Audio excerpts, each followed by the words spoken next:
சினிமாட நேயர்களுக்கு வணக்கம். இன்னைக்கு நம்ம பார்க்க போகிற திரை விமர்சனம் வந்து 10 ஹவர்ஸ். சிபி சத்யராஜ் காவல்துறை அதிகாரியாக நடிச்சிருக்கிற இந்த படம் ஒரு இரவில் நடக்கக்கூடிய கதை, ஒரு 10 மணி நேரத்தில் நடக்கக்கூடிய கதையை நோக்கி பயணப்படுது. இளையராஜா கலியபெருமாள் இயக்கத்தில் வெளிவந்திருக்கிற இந்த படம் வந்து 10 ஹவர்ஸ், ஒரு 10 மணி நேரத்தில் நடக்கக்கூடிய கதை. இந்த படத்தில் சிபி சத்யராஜ் வந்து ஒரு காவல்துறை அதிகாரியாக நடிச்சிருக்கிறாரு. அவர் வந்து கள்ளக்குறிச்சி ஏரியாவில் காவல்துறை அதிகாரியாக இருக்கிறாரு. அவருக்கு நைட்டு வந்து டியூட்டியில் இருக்கும்போது ஃபோன் ஒன்று வருது. அதாவது ஒரு ஆம்னி பஸ்ஸில் ஒரு பொண்ணுக்கிட்ட தகராறு பண்ணுறாங்க, நீங்கள் உடனே வாங்க அப்படின்னு சொல்லிட்டு தகவல் வருது. சிபி சத்யராஜ் வந்து அதை தேடி அந்த பஸ்ஸை தேடி போகிறார். அந்த பஸ்ஸை பிடிச்சி செக் பண்ணி பார்க்கும்போது அந்த பஸ்ஸில் ஒருத்தன் வந்து இறந்து கிடக்கிறான், கொலை செய்யப்பட்டு இறந்து கிடக்கிறான். இப்போ அவர் வந்து அந்த பஸ்ஸை வந்து ஸ்டேஷனுக்கு கொண்டு வந்து எல்லா அந்த பஸ்ஸில் இருக்கிற எல்லா பேசஞ்சரையும் விசாரிக்க ஆரம்பிக்கிறார். விசாரிக்கும் போது அந்த விசாரணை வந்து ஒவ்வொருத்தரையும் ஒரு சந்தேக பார்வையிலே கொண்டு போயிருக்காங்க.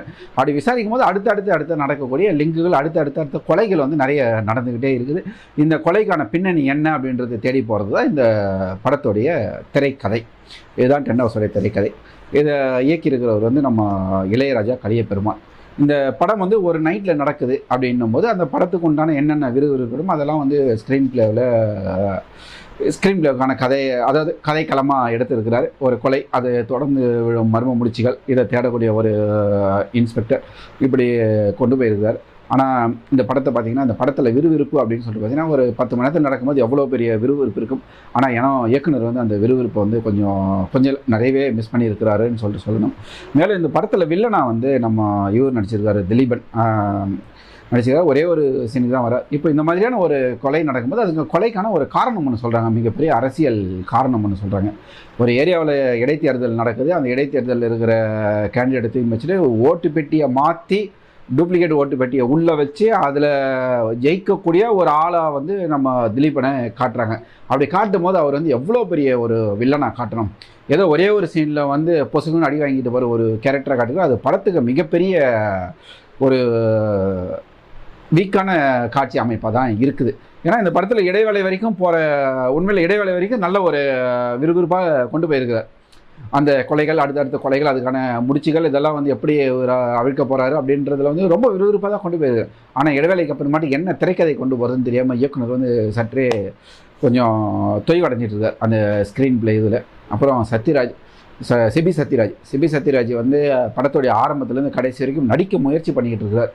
ஏன்னா அவருக்கு வந்து நடிப்பு வந்து கை கொடுக்கலையா, இல்லை இவர் வந்து மெனக்கெட்டு நடிக்கலையான்னு தெரியல. அவங்க அப்பா, இவர் இருக்கிற ஹைட்டுக்கும் அவங்க அப்பாவோட நல்ல ஹைட்டாக இருக்கிறாரு.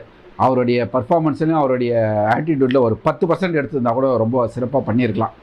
ஆனால் இதில் ஏன்னா சிபி சத்யராஜோடைய நடிப்பு வந்து கொஞ்சம் அப்படியே ஒரு இன்பேலன்ஸாக தான் இது. ஒரு நடிப்பு வந்து ரசிக்கிற மாதிரி இல்லை. ஏன்னா இந்த மாதிரி ஒரு விறுவிறுப்பான காட்சிகளுக்கெல்லாம் என்ன ஒரு நடிப்பு விடும். மலையாள படங்களை பார்த்து அவர் ரெஃபரன்ஸ் எடுத்திருந்தால் கூட கொஞ்சம் நல்லா இருந்திருக்குன்னு தான் தோணுது. ஆனால் ஒளிப்பதிவு, அந்த இரவு காட்சி அமைப்புக்கான ஒளிப்பதிவு வந்து உண்மையிலேயே நல்லா பண்ணியிருக்காங்க. அந்த இரவு காட்சிகள், அந்த ஹைவேஸில் எடுக்கிறது, அந்த பஸ்ஸு சேசிங், இதெல்லாமே நல்லா பண்ணியிருக்காங்க. அது மாட்டுக்கு ஹெட் கான்ஸ்டபிளாக வர கஜராஜ், அவரும் தன்னுடைய நடிப்பாங்க வந்து ரொம்ப சிறப்பாக பண்ணியிருக்கார். இப்படி இதெல்லாமே நல்லா இருந்தாலும் திரைக்கதையில் மிகப்பெரிய தொய்வு இருக்கிறதுனால படம் வந்து விறுவிறுப்பால், அதுவும் படத்தோடைய கிளைமேக்ஸ் வந்து ரொம்பவே படுத்துடுச்சு. இந்த கிளைமேக்ஸ் வந்து படத்தோடைய முன்னாடி இருந்த விறுவிறுப்பையும் பின்னாடி வந்து காலி ஆக்கிடுச்சுன்னு தான் நம்ம சொல்லலாம். இசையும் அந்த மாதிரி படத்துக்கு வந்து நம்மளுக்கு வந்து சரியாக உட்காரல. ஒரு த்ரில்லர் படத்துக்கு என்ன வேணுமோ அது இல்லை.